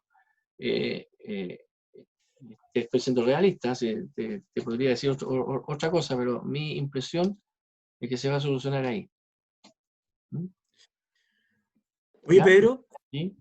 y una consulta, Pedro, yendo justamente a los temas no técnicos, ¿cuál fue en tu experiencia de Ceremi el principal tema no técnico al que te enfrentaste o el que más extrañeza o problema te causó cuando llegaste al mundo público viniendo de una universidad que nos prepara técnicamente, pero deja ciertos elementos no técnicos fuera de esa preparación? El del agua, el del robo del agua. El famoso robo del agua de Petorca. Porque ahí lo que yo vi fue, siempre se habla de poderes fácticos, y ahí yo lo sentí respirar en mi oído y pedía en mi cabeza todos los días. Miren, esta cuestión del agua, yo tengo mi opinión personal sobre ese tema, o sea, yo creo que está mal hecha la ley, etcétera, etcétera, y es un modelo atípico, si se quiere, y que debiera más o menos hacerse una cosa distinta, tal como se hace en Estados Unidos, Francia, Alemania, en los países democráticos, estoy hablando. Entonces, este modelo que tenemos, que ha permitido como el abuso en esas cuencas. O sea, me tocó a mí, o sea, yo hice lo que había que hacer. O sea, la ley dice que la Dirección General de Agua tiene que velar por los derechos, y la primera medida fue ver, oye, pero ¿cómo van a vigilar si no tienen camionetas los inspectores? Y en realidad tengo medio inspector para toda la región. Entonces, hay un montón de prácticas, porque esto viene de mucho tiempo atrás. Los derechos de agua fueron otorgados en esa zona. Hay distintos tipos de derechos, entre paréntesis. Están los derechos provisionales, que se llaman, y ahí los permanentes, provisionales, ya sean superficiales o bien subterráneos, y en los subterráneos, y ahí en la sequía de los 90, 95, ya esas cuencas quedaron superadas. Hay 20 metros por segundo para Ligua, 20 metros por segundo para Petorca, y ambas cuencas quedaron superadas. O sea, las peticiones de derecho eran más que las peticiones del agua que había. El agua, Entre claro. paréntesis, como no llueve, hace mucho tiempo que eso está fuera de foco. Ya, entonces, pero cuando llovía, esos eran los derechos, y hay, si no me equivoco, peticiones por 40. Entonces, y hay que decirlo con todas sus letras, por el lado, porque porque esto es por orden de peluquería, ¿se entiende? ¿No? O sea, el que llegaba primero tenía, etcétera. Entonces, allá por los años, a fines de los 90, ya especialmente en el cambio de gobierno del Lago a Bachelet, en una noche del 10 o el 10 de marzo del año 2006, si es que no me equivoco, el director de la DGA firma algo así como el 95% de unos derechos eventuales, que eran unos nuevos derechos, una especie de interpretación de que como caía, que como yo, gran agricultor, soy dueño del cerro, esa agua que caía por el cerro, fluía por el cerro, eso se interpretó como un derecho eventual, una culebra, o sea, un conejo que se puso sobre la mesa. Y esos derechos fueron los que se otorgaron 8 metros cúbicos por segundo en cada cuenca, un escándalo. Bueno, se otorgaron, eso fue así. El señor Weisman, que después fue, para que nos entendamos bien, después que dejó el cargo de director general de agua, es el abogado del famosísimo Pérez Lloma. ¿Me entiendes? Ya. Ok. Cuando llego yo en el 2010, no hay ninguna dirección de agua potable que se haga cargo del tema, de dirección general de agua. Entonces, aquí pasaron hartas cosas cuando comenzaban a haber problemas, porque, entre paréntesis, cuando hay agua no hay ningún problema. Si lloviera en Petorca hasta las narices, no habría ningún problema, nadie alegaría, porque todos tendrían agua. Alcanza para todo. Alcanza para todo. Te pueden dar 50 metros cúbicos a ti si querés, si da lo mismo, si estamos, nos sobra agua. El problema es cuando hay escasez del agua. Y lamentablemente comenzó a escasear, escasear, escasear, y se comenzaron a hacer obras en los ríos, fuera de las propiedades privadas. Obras grandes, intervenciones de los cauces enteros, que eran muy evidentes. Y cuando lo fueron a denunciar en 2009, 2008, etcétera, la Dirección General de Agua, nunca había gente que lo fuera a ver. Entonces, cuando yo tengo 5 máquinas en un río y me demoro una semana en hacerlo, la única autoridad que puede parar eso es un inspector de la Dirección General de Agua, ni siquiera un Ceremi. Pero el inspector general de agua tiene que ir, po. Y nunca fueron. Y cuando llegó, estaba todo tapado. ¿Ah? ¿Te fijas? Etcétera. Bueno, entonces, y obviamente que no tenía máquinas, que el segundo ítem, no hay ítem en la Dirección General de Agua para tener máquinas para sacar esa obra. Lo que podría hacer un inspector fiscal de obra es poner un aviso en el diario, decirle a la empresa, mire, vayan para allá, hagan el hoyo, descubran la cuestión y cóbrenle ¿cómo se llama? Al que hizo esta Al que hizo obra. la obra, claro. Claro, que probablemente son las mismas máquinas que se usaron para hacerlo. Eso Para hacer la obra. no va a pasar nunca, o sea, qué sé yo. Entonces, puras cosas así en el borde, en todos los límites. Y con eso me encontré, y ahí tuve que hacer un poco de Far West. Yo estoy muy orgulloso de ser la única autoridad en Chile que ha metido la cola en ese tema con decisión. Entonces, yo creo que lo hice porque soy sansano, y por eso, ¿no? Entonces nosotros, ¿qué fue lo que hicimos? Me traje 4 camionetas, 4 inspectores fiscales, me costó cualquier cantidad hacer eso, pero finalmente me salí con la mía y los puse en los campos. Entonces, antes no había ninguna inspección, atendimos todas las denuncias y además buscamos por nuestra cuenta. Entonces, en un año hicimos más de 200 inspecciones, etcétera, etcétera. Paramos un poco ese proceso enfermizo que había, que cualquier loco se ponía a hacer hoyo en el río. Y finalmente me di a la tarea de con tecnologías modernas de búsqueda de agua subterránea, que son las mismas que ocupo ahora para buscarle agua al MOF. Me di a la tarea de buscar los drenes ilegales. Había una lista de unos 64 drenes que tenía el gobernador de la época, que por hablar mucho lo echaron. Ahí se ve el poder fáctico. Entonces yo fui un poco más inteligente, me quedé callado y puse las máquinas en el río con otros motivos, y finalmente descubrí un montón de obras ilícitas, ilegales, que salieron en el diario, muy, muy publicitadas. A ver, les voy a poner acá, si me dan un segundo. ¿Cuántos enemigos te ganaste? Mucho, pero como trabajo en la Santa María no hay ningún problema. Si hubiera sido en el único problema real que podría tener si se comprara en la Santa María, pero como no se la pueden comprar, a ver, si es que lo tengo por acá, te lo muestro. A ver. Un segundo. Bueno, y de ahí siguió esta historia. Finalmente hubieron lo que nosotros hicimos al final fue derogarle los derechos de agua a los grandes regantes. Pasaron 3 años antes que la Corte Suprema nos diera la razón.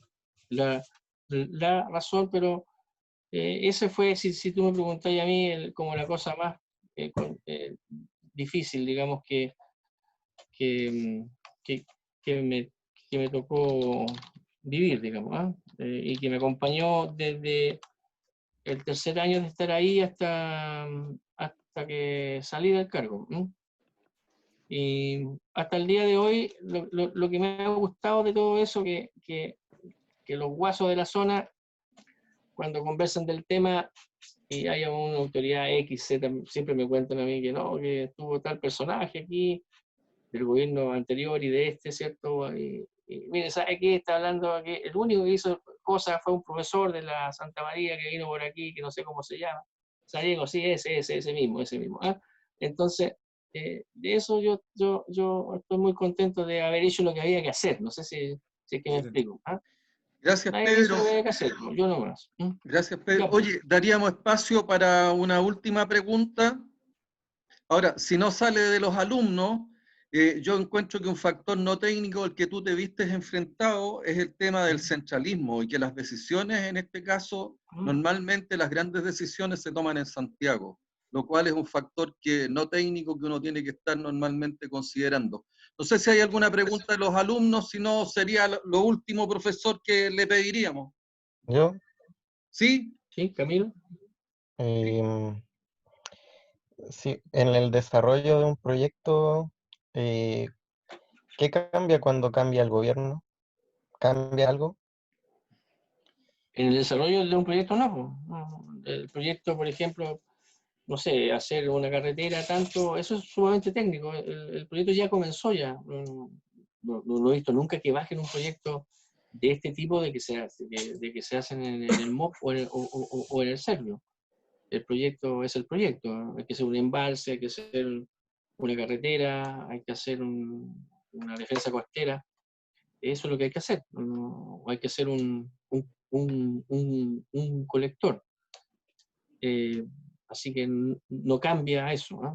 Y complementando lo lo que preguntó René, bueno, el mejor ejemplo que mencioné del centralismo es el tema del colector de la avenida Argentina. O sea, no había ninguna intención de hacer eso y dentro del proceso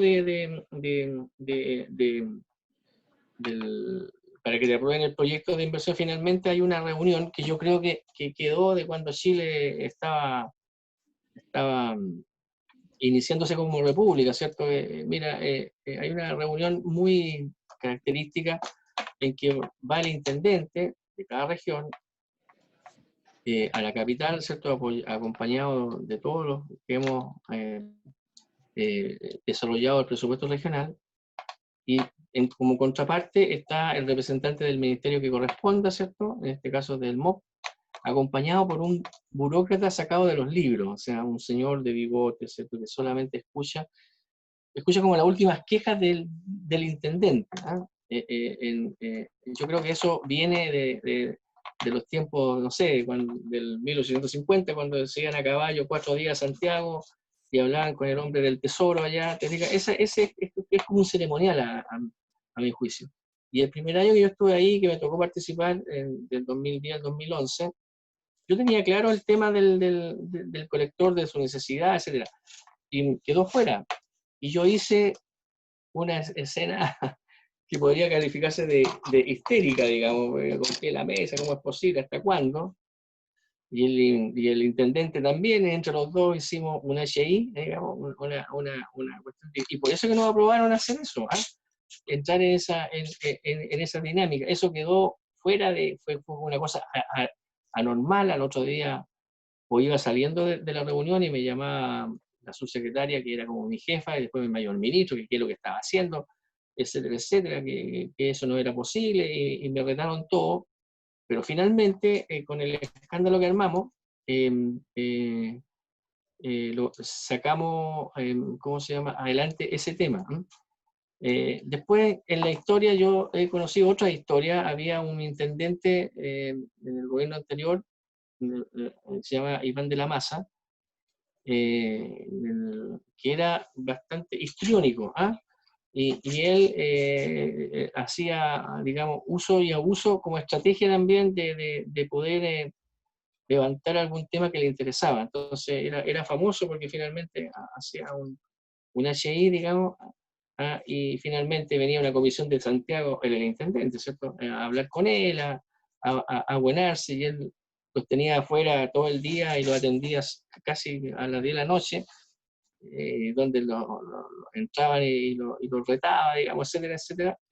Bueno, esos son modos y usos que aparentemente tienen éxito. Yo lo hice sin saber.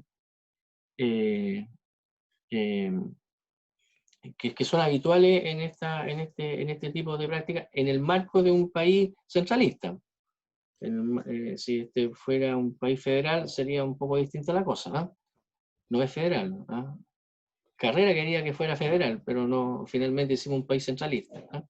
Con todas las ventajas y desventajas que eso tiene, ¿no? Cuando eres autoridad, te toca entonces bailar con las desventajas, ¿no? Eso.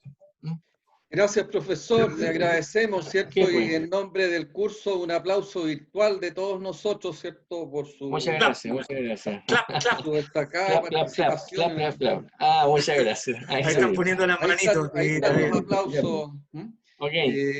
Bueno, junto con los aplausos, señalarles, ¿cierto?, de que esta presentación la vamos a subir a aula. Yo le voy a mandar a Andrés en la URL para que quede subida en ambos paralelos. Señalarles que tenemos de aquí hasta... Bueno, cada uno de los paralelos se pondrá de acuerdo para lo que es la entrega del informe sobre los comentarios y destacar. ¿La próxima semana? Debiera ser próximo viernes. Yo normalmente coloco hasta las 23:50 Ya pues, cuando quieran. Y cualquier alumno que quiera trabajar estos temas o quiera ver, qué sé yo, interesarse por vincularse al aparato del Estado, que es una buena oportunidad, tanto desde el Estado, etc. Mira, hay gente, hay cosas que son interesantes. Por ejemplo, yo hago carrera me meto a la Dirección de Obra Hidráulica y me hago inspector fiscal de obra IFO y dirijo proyectos tanto de diseño como de ejecución. Yo junto todas estas cosas que hice y me salgo del ministerio. El ministerio me da un papel que yo fui inspector fiscal de obra de esto otro. Ese papel tiene mucho valor. Porque después si yo me quiero hacer consultor del MOP, ¿cierto? ¿Qué es lo que presenta? El MOP, ¿qué es lo que te dice? ¿Ya usted quiere ser consultor? ¿Quién es usted? ¿Qué obra ha hecho? Bueno, yo hice todo, o guié, estuve presente en toda esta obra. Ah, por esas obras yo le doy 5.000 puntos. Y usted por 5.000 puntos queda clasificado como categoría A dentro para aspirar a proyectos que valen entre 3.000 y 6.000 UF. Perdón, UETM. Súper bueno, súper bueno. ¿Ah? ¿Te fijas? Entonces, mucha gente lo hace así. Está 10 años en el Estado, 15 años en el Estado y después se hace consultor del MOP. El que sabe, sabe y el que no, que aprenda, como dice el profe. O sea, hay una gran oportunidad, sobre todo en lo que se nos viene, ¿ya? Que es importante no solamente pensar en tener empleo, sino que tener trabajo y también desarrollar empleabilidad por la vía de desarrollar competencias y habilidades. Bien, si no hay otro comentario, nos estamos viendo, nos estamos comunicando, se cuidan todos. Gracias, profesor, gracias, Andrés. René, un segundo para avisarle a los alumnos de mi paralelo que ya está enviada una invitación para que nos reunamos un rato en nuestro paralelo. Nos vamos a nuestra sala entonces ahora. Y finalmente los trabajos se le envían, ¿cierto?, a los ayudantes Sebastián Galvez de Andrés y a Alonso Fernández, conjuntamente con los respectivos profesores. Nos estamos viendo, cuídense, que estén muy bien. Chao. Chao. Chao, gracias. Que estén bien.